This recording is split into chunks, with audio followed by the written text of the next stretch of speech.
أسعد الله أوقاتكم مشاهدينا الأكارم أينما كنتم بكل خير. من الفضائية الإرثية نحييكم ونقدم لحضراتكم نشرة أخبار هذا المساء، أصحابكم فيها قاسم أحمد، ونستهلها كالعادة بأهم وأبرز العناوين.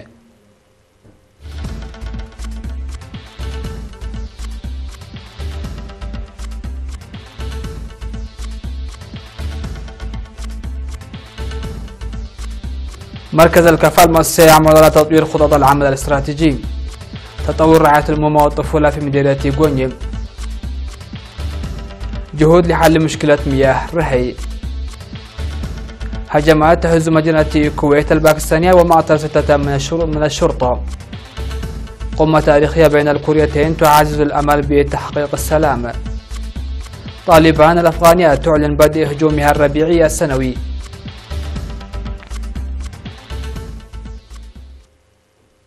أهلا بكم إلى تفاصيل النشرة. أوضح مركز التأهيل المؤسسي بإنبات كلا عن قيامه بدورات تأهيلية في السنوات العشر الماضية لمساعدة 45 مؤسسة خاصة وعامة لتطوير خطط العمل الاستراتيجي، وكذلك تعظيم خدمات النصح والدراسات للإدارة الجيدة. وقال المدير المؤقت للمركز الدكتور أبيل الحبت مريم إن مركز التأهيل المؤسسي الذي تأسس عام 2006 في إطار إعادة تنظيم مؤسسات التعليم العالي، قال إن المركز نظم دورات تأهيلية لأكثر من 1620 عضو من 10 وزارات و6 إدارات أقاليم و14 شركة بناء و5 كليات و10 مؤسسات خاصة وعامة لتحسين هيكل ونظام عمل المؤسسات وتطوير خطط عملها. وذكر أن مهمة المركز تختلف عن كليات التعليم الإداري لتركيزه على المؤسسات وليس الأفراد والدفع لجودة الخدمات الإدارية في المؤسسات العامة والخاصة. وقال أن الإدارة تحتاج إلى التحسين المستمر، ويتابع أسلوب تقييم الأعضاء لعملهم بوسيلة علمية تحت إشراف خبراء المركز وتحديد وإقرار القضايا التي يتوجب تحسينها. وأشار إلى أن المركز يعمل في إجراء الدراسات والإرشاد حسب الطلبات إلى جانب تنمية قدراته البشرية وتطوير تجهيزاته وتحسين التوثيق.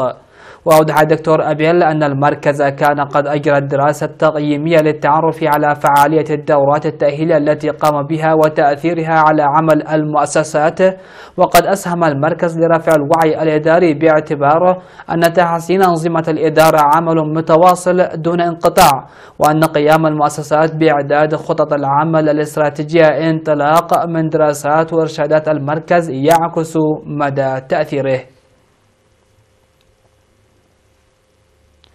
ذكر مسؤول مركز غوني الصحي الممرض بهبلوم طعمزقي عن تحقيق نتائج مرضية لخدمات رعاية الحوامل إلى جانب تقديم الخدمات الصحية العامة.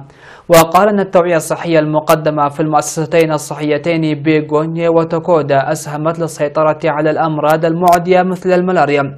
وأشار إلى تحقيق تطور ملحوظ لرعاية الأمومة والطفولة والتطعيم، وخاصة ارتفاع متابعة الحوامل بنسبة 98%. وأوضح عن القيام بحملات نظافة واسعة لدرء الأمراض الناجمة عن نقص النظافة، وإعلان إصحاح البيئة في 14 قرية، بينما تتواصل أنشطة إصحاح البيئة في 28 قرية.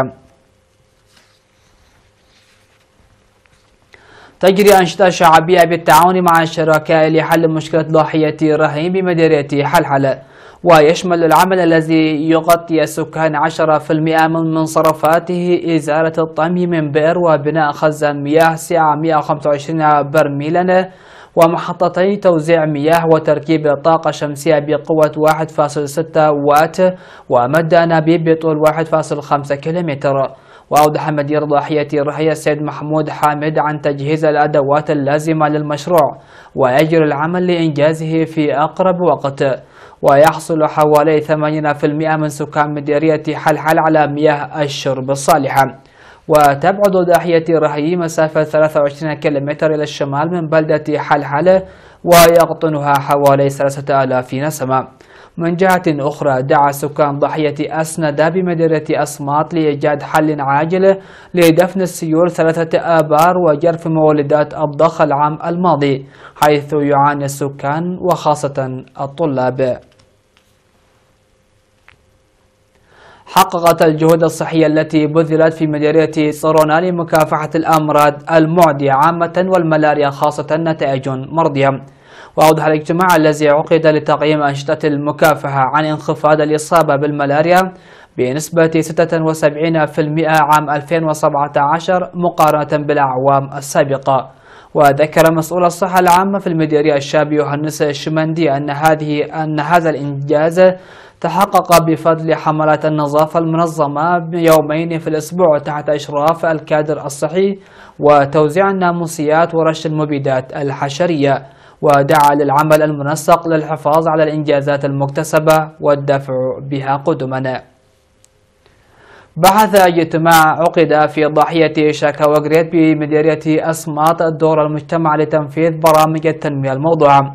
وأوضح مدير المديرية السيد عثمان آدم أن البرامج الموضوعة تهدف رفع الإنتاج والإنتاجية داعيا المزارعين لتمهيد أراضيهم الزراعية وإكمال الاستعداد قبل حلول موسم الأمطار. وأكد السكان على العمل لتنفيذ برامج حماية التربة وحفظ المياه وتمهيد الأراضي الزراعية مطالبين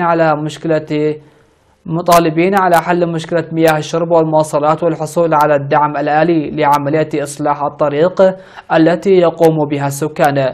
في غضون ذلك عقد اجتماع بمشاركة 120 من أولياء الأمور لبحث تطوير مدرسة أسماط الداخلية وحل التحديات. وقال مدير مديرية أسماط السيد عثمان آدم إن إدارة المديرية ستعمل لتصحيح توقف الطالبات عن التعليم خاصة في المرحلة الثانوية بالتعاون مع مكتب وزارة التعليم في إقليم عنسبة ولجنة أولياء الأمور.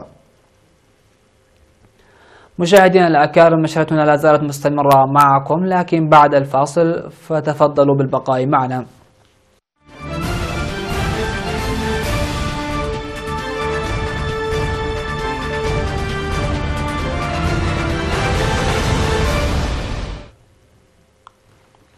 أهلا بكم مرة أخرى مع الأنباء العالمية. قال مسؤولون أن 3 مفجرين انتحاريين هاجموا أفرادا من الشرطة الباكستانية والقوات شبه العسكرية في مدينة كويتا بجنوب غرب البلاد، مما أدى إلى مقتل 6 من الشرطة وإصابة 15 آخرين. وقال قائد الشرطة في الإقليم معظم جاه أنصاري أن أحد المهاجمين فجر عبوته الناسفة قرب شاحنة للشرطة. وأضاف أن 7 آخرين من رجال الشرطة أصيبوا في ذلك الهجوم. وقبل ذلك بنصف ساعة قال مسؤول من القوات شبه العسكرية أن مفجرين انتحاريين حاولا مهاجمة نقطة تفتيش على أطراف المدينة، لكن القوات المنتشرة هناك تصدت لهما. وقال أن القوات فتحت النار على المهاجمين اللذين فجرا ما بحوزتهما من متفجرات، ما أدى إلى إصابة 8 جنود. وقال المسؤول أن المفجرين الاثنين قتلا.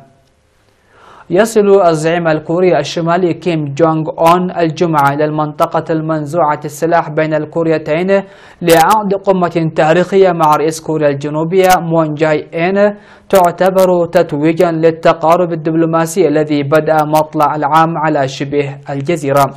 وستكون ترسانة نووية لبيونغ يانغ في صلب المباحثات خلال الزيارة الأولى من نوعها لزعيمهما إلى الجنوب منذ انتهاء الحرب الكورية قبل 65 عاما.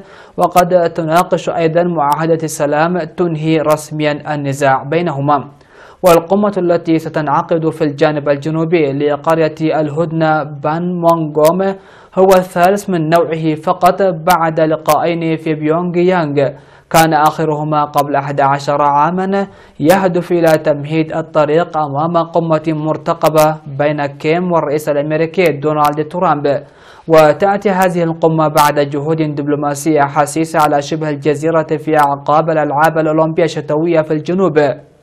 وفرض مجلس الأمن الدولي مجموعات من العقوبات على الشمال، ومنها تدابير تستهدف قطاعات الفحم وصيد الأسماك والأقمشة وعلى واردات النفط. أعلنت حركة طالبان الأفغانية بدء هجومها الربيعي السنوي تحت اسم عمليات الخندق. وقالت الحركة في بيان لها نقلته شبكة إخبارية أمريكية، قالت إن هذا الهجوم نظمته اللجنة العسكرية لطالبان، والذي يركز على قتل واحتجاز الأمريكيين ومؤيديهم.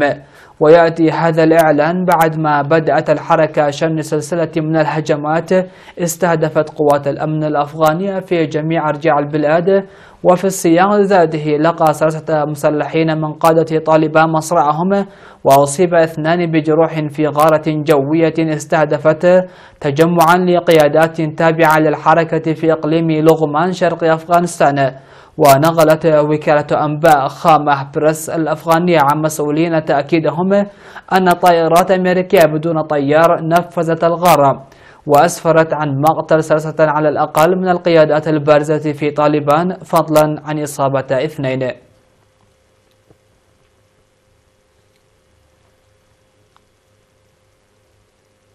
ذكرت السلطات أن رجال الإطفاء في إندونيسيا يسعون جاهدين لاحتواء حريق شاب في بئر النفط في إقليم إيتشه بشمال غرب البلاد، وأودى بحياة 10 أشخاص وأصاب 40 آخرين.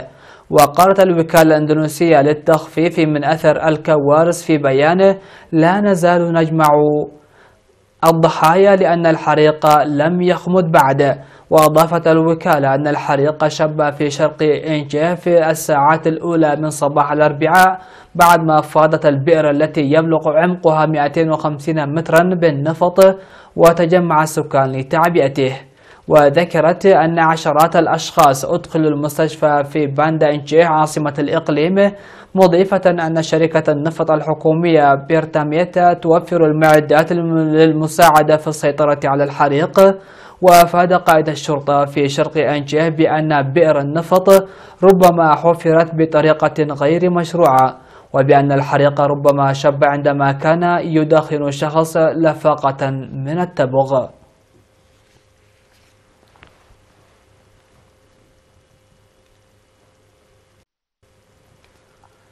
المشاهدون الأكارم، هكذا نكون قد وصلنا وإياكم إلى نهاية نشرة هذا المساء. دمتم في أمان الله، إلى اللقاء.